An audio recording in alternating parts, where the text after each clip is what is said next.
As a fashion designer, I look at trends all day long.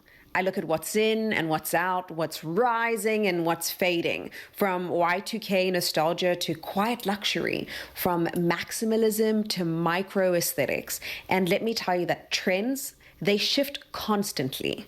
One day it's viral and the next it's just over. And lately, I've been watching the culture talk about God like he's a trend, like he's the newest movement. And don't get me wrong, I love that Gen Z is rising up, that worship music is charting, that churches are full again, that people are searching for meaning. It's a beautiful thing to see. But here's the thing, God is not a trend. He's not a moment. He's not a mood. He's not a temporary aesthetic for your feed. And I believe that we're in a generation that needs to be reminded that faithfulness outlasts trendiness. When I think about what it means to live a life that is faithful, I think about the people in the Bible who played the long game, who obeyed when it was deeply unpopular, who stood alone when everybody else bowed, who followed God, not for applause, but for eternity. And let me give you 5 examples today of people who were faithful when it was not fashionable and how their obedience changed history. And the first one we're going to talk about is Jeremiah the prophet. He was the unpopular prophet. So Jeremiah spent about 40 years preaching to a nation that literally refused to listen. So he was mocked, he was imprisoned, he was thrown in a cistern, labeled a traitor, and he still never watered down the message. One of my favorite verses in Jeremiah 20 says, "But if I say I will not mention his word or speak any more in his name, his word is like a fire shut up in my bones. I am weary of holding it in. Indeed, I cannot." Because he couldn't stay quiet, not because it was cool, but because he was called.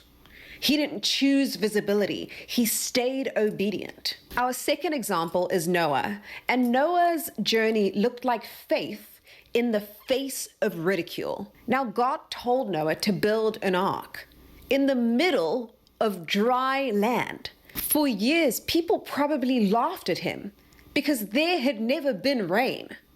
And in Genesis 6, there's one verse, and it says this, that Noah did everything just as God commanded him.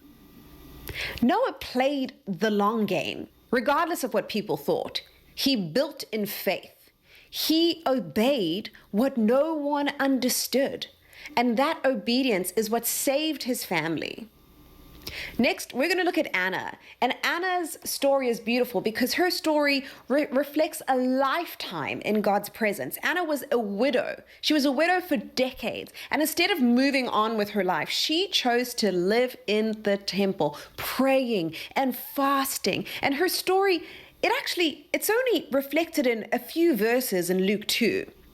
And it says this, "She never left the temple, but worshipped night and day, fasting and praying." Wow.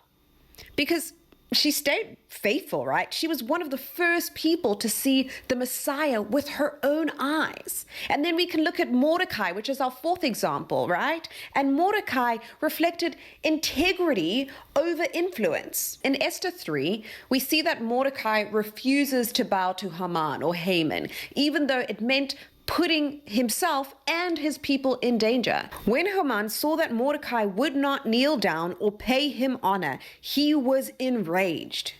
You know why? Because Mordecai didn't follow the crowd. He didn't compromise.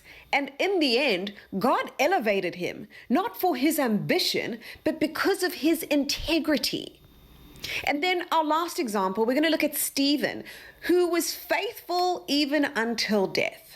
Stephen, as many of you know, was the first Christian martyr. He spoke truth boldly, even when it cost him everything. And in Acts 7, there's a verse that says, while they were stoning him, wow, Stephen prayed, "Lord Jesus, receive my spirit." Stephen didn't chase a platform. He was full of the Spirit and wisdom, and his death planted the seeds of revival that would reach Saul, who later became Paul. Now, all 5 of these people, they weren't chasing relevance at any point, but they were rooted in reverence.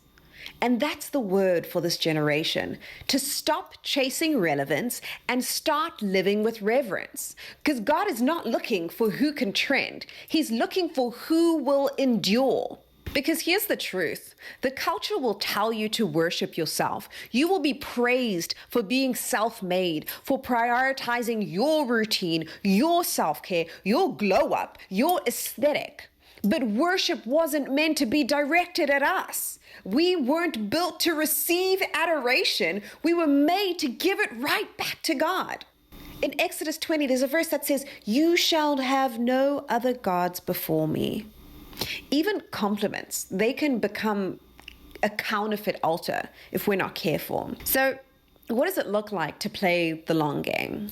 It means being consistent when no one's watching. This is key. Staying in the word when no one's clapping. Worshipping when it's not going to go viral. Giving when it's not convenient.